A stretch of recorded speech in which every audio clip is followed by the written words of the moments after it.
Bonjour à tous et bienvenue dans ce live diffusé sur le Média des Enchaînés. Je me présente si vous ne me connaissez pas, je suis Azelma Sigo. Je suis écrivaine, gilet jaune, militante contre toute forme d'injustice en fait, dans plein de domaines. Je ne suis pas du tout journaliste, donc ne vous attendez pas à une interview de journaliste. Simplement, j'ai eu l'occasion, moi et Jack Millot, qui gère le Média des Enchaînés, d'entrer en contact avec Axel Richardson, qui est une femme, vous allez voir tout de suite, hein, on va vous expliquer, qui fait une grève de la faim actuellement. Juste avant de se lancer dans l'interview, n'hésitez pas à partager ce live vraiment énormément, parce que Axel a besoin de nous. Elle a besoin de diffuser son message et son combat. C'est une question de vie, vous allez comprendre pourquoi. De survie même. Donc, n'hésitez pas à partager, à commenter, posez vos questions en commentaire. On essaiera de les poser pour les plus pertinentes. On va faire comme on peut. On va essayer de faire un live pas trop long non plus, parce que c'est plus pertinent un live court. Et puis en plus, Axel, elle est plutôt fatiguée. Vous allez comprendre pourquoi. Voilà, donc on va faire entrer Axel Richardson. Bonsoir. Bonsoir Axel. Alors Axel, vous êtes membre de l'association des saisonniers de Lourdes et de la Vallée. Vous êtes en grève de la faim depuis le 21 novembre, donc ça fait 8 jours. Voilà, vous êtes vous-même saisonnière peut-être, mais peut-être vous voulez vous présenter rapidement avant qu'on passe aux questions, ça sera plus simple. Oui, alors moi je suis habituellement réceptionniste à Lourdes, donc je travaille normalement d'avril à Pâques jusqu'à fin octobre et, et je suis donc normalement demandeuse d'emploi l'hiver parce que nous ne pouvons pas vraiment cumuler les deux saisons, c'est compliqué. Et depuis la crise du Covid, je n'ai pas pu retourner en entreprise. D'accord. Alors, première question pour ce soir. Qu'est-ce qui vous a poussé à vous mettre en grève de la faim? Est-ce que c'est par solidarité à l'ensemble de votre secteur, donc des saisonniers? Est-ce que c'est par rapport à votre propre situation? Est-ce que c'est les deux ou est-ce que c'est autre chose? Alors, comme tous mes collègues saisonniers, oui, je vis la même situation qu'eux puisque je perds 500 euros depuis le mois de mars par mois. Donc, la perte de pouvoir d'achat, on l'a subie tous, puisque nous n'avons pas le droit au chômage partiel. Nous n'avons pas signé nos contrats. Donc, oui, c'est par solidarité avec tous mes collègues qui ont des difficultés.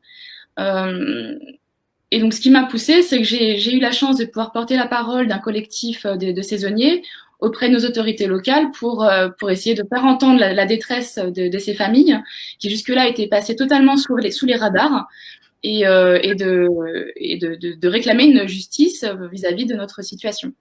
C'est l'inaction, c'est l'inertie du système, c'est le fait d'avoir pu toucher à ces mécaniques politiques, si vous voulez, qui me pousse aujourd'hui à partir en grève de la faim et pour réclamer l'année blanche, puisque visiblement l'état d'urgence dans lequel sont les précaires, ils ne le considèrent pas. Et est-ce qu'il y a eu un événement particulier qui vous a poussé à vous mettre en grève de la faim? Est-ce que peut-être la grève qui a été initiée, par exemple, par Pierre Larouturou ou d'autres qui ont été assez médiatisés dernièrement, est-ce que ça, par exemple, ça vous a poussé aussi à entamer ce combat? C'est un effet combiné, si vous voulez. Nous avons organisé une manifestation donc samedi dernier, samedi 21. Et donc, cela m'a permis de médiatiser la grève de la faim à ce moment-là, vis-à-vis de mes collègues, euh, pour essayer de faire bouger les choses plus rapidement. Parce que ça faisait des mois qu'on attend, ça fait 8 mois qu'on attend des mesures, que ça faisait 4 mois qu'on nous promenait politiquement, pour le dire gentiment. Et donc, c'est une décision radicale que j'ai prise. Qu'on prend de toute façon, quoi qu'il arrive, avec soi-même. Je veux dire, c'est un combat aussi qu'on mène dans sa chair. C'est pas simplement la lutte des idées, mais on va aussi dans le terrain du physique. C'est un engagement qu'on prend avec soi-même, avec son corps et en conscience. Donc, cette décision, je l'ai prise à ce moment-là, oui. Parce que, euh, parce que j'ai vraiment l'espoir, si vous voulez, que les gens se réveillent de cette situation. Si je me dis finalement, même si je n'obtiens pas exactement ce que je demande, c'est-à-dire l'année blanche pour les intermittents du travail qui ont été abandonnés depuis mars dernier, de la justice, même si je ne l'obtiens pas et je ne vais pas me laisser non plus mourir, j'ai une fille de 6 ans, donc c'est pas l'intérêt c'est pas dans des optiques morbides que je fais ça, euh, mais vraiment pour essayer de montrer aux gens à quel point on en est rendu. Il faut faire une grève de la faim pour essayer d'être entendu, pour essayer d'obtenir des choses. Il y a vraiment des dysfonctionnements et j'espère que rien que ce fait-là, quelle que soit la cause pour laquelle je me bats finalement, je me dis que c'est une victoire de pouvoir parler à plus de monde et de toucher d'autres personnes que mon cercle proche et dire il y a des choses terribles qui se passent et il faut avoir le courage d'en parler et d'agir. Oui, mais j'imagine, il faut un sacré courage pour faire une grève de la faim. On ne fait pas une grève de la faim comme ça. Donc oui, j'imagine que c'est une accumulation. Et puis oui, en effet, une façon de provoquer peut-être un électrochoc, y compris sur le public d'ailleurs, pas seulement sur les autorités. Question 2 à la technique, si on peut l'afficher. Donc, quelle mesure entraînerait l'arrêt de votre grève de la faim? Vous y avez un peu répondu, c'est cette année blanche, c'est ça? L'année blanche, oui. Le statut des intermittents, enfin, et un statut pour les saisonniers précaires de Lourdes. Puisque nous avons, et je veux vraiment parler du cas de Lourdes parce qu'on a rarement l'occasion de le faire, on a un métier difficile, on a un métier précaire, puisque d'année en année, on n'est pas sûr d'être reconduit. Donc déjà, il y a des gens qui font 20, 30 ans de carrière dans le même établissement ou plusieurs établissements. Il y a environ 150 établissements à Lourdes. Et donc, c'est un fonctionnement. On est habitué à cette précarité. Mais là, ça a révélé une fragilité extrême depuis la crise du Covid. Et donc, on aimerait pouvoir encadrer ces professions qui sont indispensables à l'économie de notre ville. Nous sommes seconde ville en capacité hôtelière de France, deuxième ville mariale du monde. Nous recevons des millions de visiteurs à travers le monde et on ne peut pas, depuis 150 ans, on ne peut pas aujourd'hui abandonner tout ça. Le tourisme spirituel a de l'avenir tout de même s'il est mis à mal par les crises et par l'absence de pèlerins étrangers.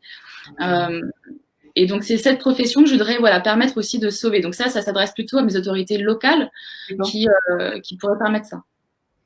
Oui, puis en plus, même au niveau national, en fait, vous êtes 2400 saisonniers touchés par cette situation particulière, c'est ça? À Lourdes. Ah, à Lourdes seulement? Oui, d'accord. Oui, donc bien plus que national pour les saisonniers, en fait. Les saisonniers, on est énormément en France. Mais si vous voulez, la différence entre certains saisonniers qui sont mobiles, qui organisent leur vie comme ça, qui font des saisons estivales et hivernales, les saisonniers lourdais sont sédentaires. Si vous voulez, moi, je suis propriétaire. J'ai acheté il y a 2 ans une petite maison à rénover que j'ai pas terminé de rénover du coup. J'ai une fille scolarisée. Si vous voulez, on s'implante quoi. Enfin, et puis c'est un métier. On accueille donc du tourisme, des pèlerins, des personnes qui viennent pour du tourisme spirituel, ce qui n'a rien à voir avec ce qu'on ferait en bord de mer ou en montagne. Oui, donc, puis en plus, ce que j'avais entendu d'autres interventions que vous avez faites, c'est que vous apprêtiez en fait à démarrer la saison et à signer un contrat, mais en fait, le premier confinement du mois de mars a interrompu ça, et du coup, vous êtes retrouvés sans rien du tout, quoi. Donc certains, même au RSA ou Exactement. Donc là, nous sommes dans des situations dramatiques ici, puisque nous épuisons nos droits au chômage depuis mars, puisque nous n'avons pas de droit au chômage partiel, puisque nous n'avons pas de contrat, alors on savait pertinemment où on allait retravailler. Si vous voulez, on est appelé par nos employeurs à peu près 1 semaine, 2 semaines avant le début de la saison. Ils nous indiquent la date et le jour où on commence et on signe nos contrats à ce moment-là. Et là, cette année, catastrophe, confinement. Depuis, donc, on épuise nos droits et certains sont déjà tombés au RSA, de plus en plus tombent au RSA, si vous voulez, tous les jours. Et donc, ces familles qui n'étaient pas habituées à tomber dans les minima sociaux du tout, avec des carrières complètes, cumulaient leur trimestre. Mais il suffit qu'on fasse une formation, qu'on ait eu un trou, une année. Et très vite, très très vite, on se retrouve, depuis octobre dernier, nous, au chômage. Donc certains réussissent à trouver des petits boulots. Moi, j'ai des exemples, réceptionnistes ultra qualifiés, 5 langues, mais 5 langues parfaitement, qui se retrouvent à faire des petits boulots d'intérim à droite à gauche en usine et qui espèrent tous les vendredis soirs qu'on va lui dire qu'il peut recommencer lundi, payé au SMIC. Voilà. Ça, c'est des cas de figure qui sont assez inadmissibles, je trouve, parce qu'en plus, nous n'avons pas vraiment d'optique non plus pour 2021. Puisque la saison s'annonce aussi très très mal. Nous avons perdu 92% de la saison 2020 et nous allons perdre peut-être la moitié de la saison 2021 si on est optimiste. Donc pour nous, c'est aussi une crise qui va s'étendre dans la durée et c'est c'est une mono-économie, si vous voulez, lourde, qui ne permet pas d'aller retrouver de l'emploi. Il n'y a pas un bassin d'emploi qui permet de se rattraper. On est vraiment coincé, pris au piège, en plus avec un double confinement et tous les établissements d'hôtellerie-restauration fermés. Pour ceux qui seraient encore mobiles et qui se seraient dit, on va chercher du travail dans d'autres régions moins sinistrées que Lourdes, c'est pas possible non plus. Donc, ce qu'on dénonce, c'est ça. Donc, la grève de la faim, c'est vraiment ça. C'est pour dire on est vraiment pris au piège, quoi. Alors justement, question suivante, vous avez écrit une lettre publique que vous avez diffusée sur les réseaux sociaux, que j'ai lue d'ailleurs, où vous décrivez votre situation. À qui l'avez-vous envoyée, cette lettre? Est-ce que vous l'avez envoyée à des autorités? Non, ils ont été informés par les renseignements territoriaux, donc ils sont tout à fait, voilà. Non, je ne l'ai pas envoyée. Elle a été diffusée dans la presse immédiatement puisque j'ai fait mon annonce au micro lors de la manifestation où la presse était conviée. Ensuite, l'information a été relayée par l'agence France Presse et donc largement médiatisée tout le début de la semaine dernière. D'accord. Et on rappelle aussi que votre démarche, elle n'est pas simplement égoïste dans le sens où voilà, vous voulez survivre vous, c'est quand même une démarche altruiste puisque vous incluez tout le secteur et puis en plus de ça, vous levez un sujet qui concerne finalement quasiment tout le monde à l'heure actuelle. Donc, c'est ça, quand même... L'image de Lourdes, en fait, si vous voulez, ça c'est vraiment une illustration de ce qui se passe en sous-main partout en France. C'est cette souffrance des précaires et des intermittents du travail. Je veux dire, aujourd'hui, qui peut dire qu'il a jamais pointé au chômage, à Pôle emploi? On a tous eu des périodes voilà, où on était entre deux eaux. Et pour ceux qui se retrouvaient à ce moment-là, au premier confinement, ils n'ont plus rien à quoi se raccrocher. Alors, vous dites dans votre lettre qu'il y a une cinquantaine de personnes, en tout cas à l'heure où vous écriviez la lettre, il y avait une cinquantaine de personnes qui étaient en même temps que vous en grève de la faim. Pensez-vous que ça soit un moyen efficace de faire pression sur le gouvernement? Moi, j'imagine que oui, si vous le faites, mais qu'est-ce que vous pouvez me dire à ce sujet? Oui, parce que je suis fondamentalement pacifiste et bienveillante et je ne considère pas les options violentes. Mais la violence qu'on nous oppose, la violence d'État, nous imposer la misère dans le plus grand des silences, ça, je ne peux pas l'accepter. Donc oui, c'est une arme pacifique, mais j'espère qu'il fait réagir, enfin, qui touche à l'humain en chacun de nous, qu'on soit un politique ou un citoyen. Avec des responsabilités ou pas, le sentiment de faim, c'est quelque chose qui parle à tout le monde, plutôt que des cris dans une rue ou d'une pancarte. L'humour aussi est universel. C'est un talent que j'ai pas, sinon je l'aurais utilisé. Et donc voilà, j'utilise le moyen qui est à ma portée. Je suis pas employée, je peux pas faire la grève dans mon entreprise. Manifester avec les mesures Covid, c'est difficile. Je suis dans un secteur où on mobilise pas bien. Donc c'est un moyen, oui, c'est un moyen à la portée de tous. Et donc ce mouvement collectif de grève de la faim pour un avenir possible, j'ai appris j'ai découvert moi en m'engageant dans la grève de la faim en fait, en essayant de dire est-ce qu'il y a des initiatives, est-ce qu'il y a des personnes qui peuvent m'aider, me conseiller pour cette voilà, et je suis tombée dessus, j'ai tout de suite adhéré, je me suis dit mais effectivement il faut taxer, il y en a marre, il faut rétablir l'ISF, il faut taxer la spéculation pour enfin donner les moyens à la santé, et donner les moyens pour l'emploi et pour le climat, parce que moi j'ai une petite fille et je me dis le monde qui l'attend me terrifie. J'essaie de pas lui montrer, j'essaie de me battre, j'essaie de garder l'espoir, mais c'est vrai que je peux pas rester impassible devant le monde qu'on nous présente et qui est voté jour après jour. Et donc je me rejoins à ce mouvement, voilà, pour que les choses avancent. Voilà, c'est vraiment une prise d'urgence. On est vraiment dans l'urgence.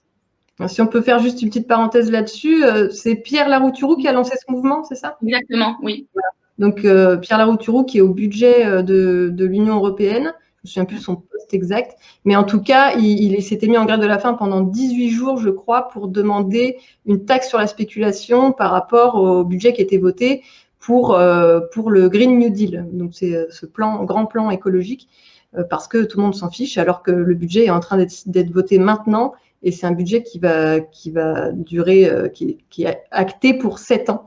6 ou 7 ans. Donc c'est maintenant que ça se passe. Et c'était l'occasion de donner d'autres indications. Voilà. Et donc aujourd'hui, si je peux finir sur ce mouvement-là, ils sont 94. On peut faire des grèves perlées. Donc si on peut pas, voilà, moi je suis au chômage, donc je peux me permettre. Mais c'est vrai qu'en travaillant, faire une grève de la faim, c'est impossible. Il faut être accompagné, bien évidemment, pas prendre de risques pour sa santé, le faire vraiment en adéquation avec sa vie personnelle, hein, c'est important. Sinon, ça peut être dramatique. Mais certaines personnes le font, par exemple, une journée par semaine. Et vous-même, vous avez été en contact avec des gens qui étaient en grève de la faim, qui vous ont donné des conseils? Oui, tout à fait. Oui. Il y a une solidarité qui se met en place. Ce sont des gens de partout, de tous âges, qui simplement veulent attirer l'attention. Donc 94 à ce jour sont en grève depuis 4 semaines de manière continue ou discontinue. D'accord, c'est énorme, c'est énorme. Et puis sans compter les personnes qui se suicident aussi, on n'en parle pas, mais il y en a pas. Oui. Ok, alors que pensez-vous d'une mesure plus globale, par exemple le revenu minimum? Parce que c'est vrai qu'on se dit que s'il y avait eu un revenu minimum, finalement, on n'aurait pas eu besoin, tous, secteur par secteur, à demander des avantages pour notre propre secteur. Ne craignez-vous pas que d'autres secteurs puissent également être oubliés, du coup? Alors oui, c'est toujours l'effet de la tâche d'huile. Hein. Ce qu'on accorde à l'un, on n'a pas envie de l'accorder à l'ensemble des Français. Hein. Donc nous, c'est ce qu'on nous répond pour Lourdes, et c'est le cas partout, j'imagine. C'est la réponse universelle il n'y a pas les moyens. Donc à ça, j'en ai déjà parlé. Voilà, taxer la spéculation, rétablir l'ISF. Mais une mesure plus globale comme le revenu minimum, oui, effectivement, ça nous aurait évité cette catastrophe, hein, parce que nous ne consommons plus quand nous tombons au RSA. Et c'est l'économie, enfin, ça fait un effet boule de neige, si vous voulez, c'est en cascade. Et je sais plus, excusez-moi, je me fatigue. Non, il n'y a pas de souci. Et ça, évidemment, oui, et donc, oui, les oubliés. Mais oui, mais il y en a toujours des oubliés. Là, on le voit dans les dispositions, là, les 900 €. C'est reconnaître une erreur que de permettre, enfin, de mettre un minimum garanti de 900 € là, pendant ces 4 mois, c'est reconnaître une erreur du gouvernement qu'ils ont oublié ces personnes depuis le mois de mars. Seulement, en plus de ça, il faut voir les conditions d'accès qui sont encore plus intolérables, puisque avant la proposition de loi d'assurance chômage, de réforme de l'assurance chômage, il fallait 610 heures pour ouvrir des droits. La réforme prévoyait 910 heures, et maintenant, cette allocation, ce complément de revenu de 900 € est conditionné par 964 heures en 2019. Qui a travaillé 964 heures en 2019 et n'a pas de chômage ou un taux à 900 €? C'est complètement incohérent. Donc, les 300 000 personnes à 400 000 personnes qui vont en bénéficier, je suis très heureuse pour eux. Si ça leur permet de payer leurs factures et si c'est suffisant par rapport à la perte de pouvoir d'achat qu'ils ont subie, si pour eux ça revient à un bénéfice, tant mieux. Mais moi, j'ai peur que ça n'ait aucun effet. Et on est loin des 2 200 000 précaires de France qui sont aujourd'hui dans les minima, qui vont tomber dans les minima sociaux injustement. Oui, et puis en plus, même quand on a eu une aide, je veux dire, sur le long terme, sur la durée, on sait qu'il y a peut-être un risque de troisième vague, mais en tout cas, même si c'est plus le Covid, il y aura d'autres pandémies, parce qu'on le sait maintenant, les scientifiques le disent, c'est quelque chose qui va arriver régulièrement. Est-ce qu'à chaque fois, il faut aller pomper dans l'argent de l'État pour aider les personnes, ou trouver des mesures qui soient plus durables? Parce que déjà, il y aura toujours des oubliés, on n'aura jamais assez de sous. Oui, un minimum de dignité. Quand on voit les richesses produites, quand on voit les milliardaires, quand on voit qui pratiquent l'évasion fiscale comme un sport, il va falloir aussi rétablir la justice sociale, effectivement, donc de la dignité pour pouvoir, un revenu minimum, pour pouvoir se payer un logement et se nourrir et vivre dignement. Tout le monde a le droit à la dignité, oui. Ouais, c'est ça. Alors, n'hésitez pas, vous qui nous regardez, à poser vos questions très, très vite parce que le live va bientôt finir. On en est à la dernière question et je fais une petite parenthèse avant aussi pour dire, vous parliez de l'année blanche pour les intermittents du spectacle et comme je vous le disais tout à l'heure au téléphone, même chez les artistes, par exemple, moi je suis auteur, et ben moi je n'ai pas d'aide du tout parce que je n'ai pas de numéro de siret et parce qu'on estime que, je sais pas, on nous a oubliés, nous, dans cette catégorie-là. Alors, les grands auteurs qui vendent énormément de livres, ils n'ont pas de problème. Mais les gens comme moi, c'est fini. Et moi, je suis obligée de trouver un autre emploi. Bon, on ne va pas, comment dire, comparer notre notre souffrance. Chacun vit la situation différemment. Mais en tout cas, il y a plein de petits secteurs comme ça qui sont oubliés. C'est un peu la sensation que ça donne, ça, c'est... Excusez-moi. C'est... Moi, je vous laisse prendre votre... Non, j'ai fini. Non, c'est bon. D'accord.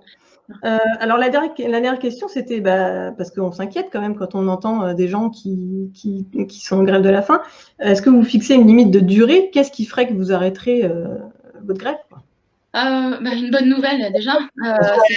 Après, voilà, comme je suis maman, je ne suis pas irresponsable. Donc, déjà, je fais un jeûne hydrique.